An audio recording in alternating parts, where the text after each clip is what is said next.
These are 7 side hustles that an architecture student can do that will hopefully generate them upwards of $1,000 a month. So the average student debt is around $45,000 for architecture students. And if you get your master's, it sits upwards of $70,000. This video should help mitigate some of that debt. First and foremost, the best investment that you can make with your time right now is spending it on your assignments and getting through your courses and doing a good job, learning as much as possible. The information you can learn and the connections you make are very much infinite, and you're not going to get that opportunity again. And I got to throw it out there that probably one of the best options that you can have or choices that you can make as an architecture student is picking up an internship at a local architecture firm, or ask one of the professors at your university if they know of any employment opportunities that are available right now. An internship is the best side hustle you can have because it allows you to see what the architecture field is really like. You're gonna make some money and you're gonna accrue hours towards your licensure. One of the really important concepts that we have to talk about before we jump into the side hustles is you gotta find your unfair advantage. Find what skills you are very good at, and then figure out what clients or the customers that are gonna be willing to pay for it. And a lot of these side hustles that we're gonna talk about are kind of require some skill. But in my opinion, they're not skills that take like a really long time to acquire. So if you see any of these that look like something that you could never accomplish, I would say just give it a go and see what you get out of it. You may surprise yourself, acquire a new skill that you could then market for some money. And with all of that being said, let's go ahead and jump right into the side hustles.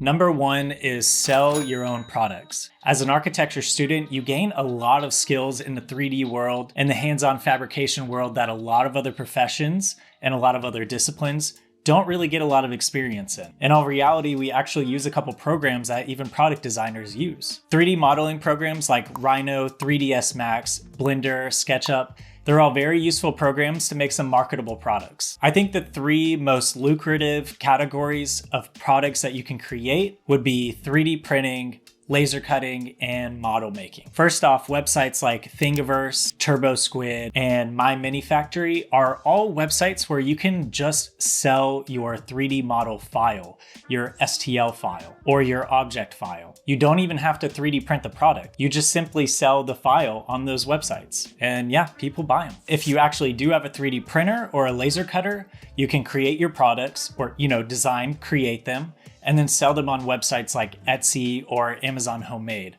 or another website like Shopify. Pretty much any online marketplace, like even Facebook Marketplace could work.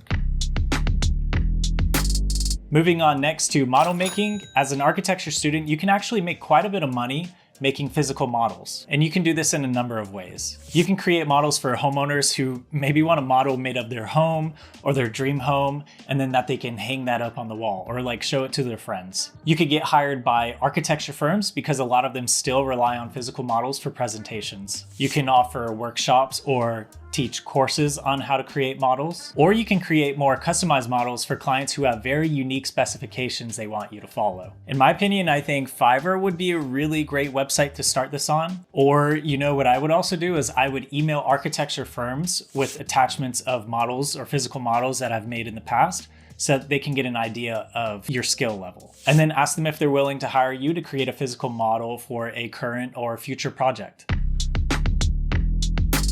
Next is graphic design, and graphic design is actually a very saturated market right now. So I highly suggest finding a specific niche that's gonna set you apart from everyone else. Like maybe you only do graphic design for architecture firms, or like food trucks, or like construction drawing templates, maybe design presentation templates, portfolio templates, or branding on social media for different types of accounts like fitness, design, or fashion influencers. Small and older businesses in your local area, more often than not, are looking for some type of update to their brand or their logo.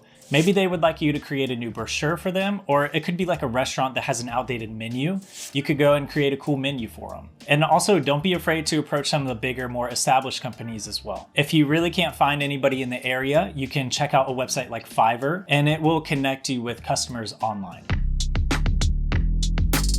You have sketching, watercolor, painting, and collaging. The architecture profession over time has gradually progressed towards a more digital design method, Whereas some firms are still looking for the old school analog design methods, such as, like I said, sketching, painting, or watercoloring. There are a lot of high value architecture firms and architects that will pay you a large sum of money for you to hand render their projects. They typically do this for aesthetic reasons, but it's also a way that can be faster, cheaper, and it connects better with their clients sometimes. There's also a large market on Fiverr where people would like to commission you to create drawings for them so that they can hang it up on their wall, or they just want some more customized artwork rather than what you can typically buy from a store. It might be a little freaky for you if all you're used to is doing architecture sketches or drawings, but don't be afraid to branch out a little bit and maybe do a couple portraits or landscape drawings. Another thing here is you can actually paint, draw whatever you want, and then sell it on Etsy. I've seen a lot of people make a great deal of money selling architectural sketches on Etsy. Next on the list is selling 3D models. And this one's a little bit different than the 3D printed models that we were talking about earlier. Websites like CG Trader, Sketchfab, these are what Sketchfab sounded funny. Websites like CG Trader, Sketchfab, and TurboSquid, these are websites where you can sell your 3D models online. It can be a 3D model of literally whatever you want. Let's say you create a 3D model of a chair for one of your projects in school.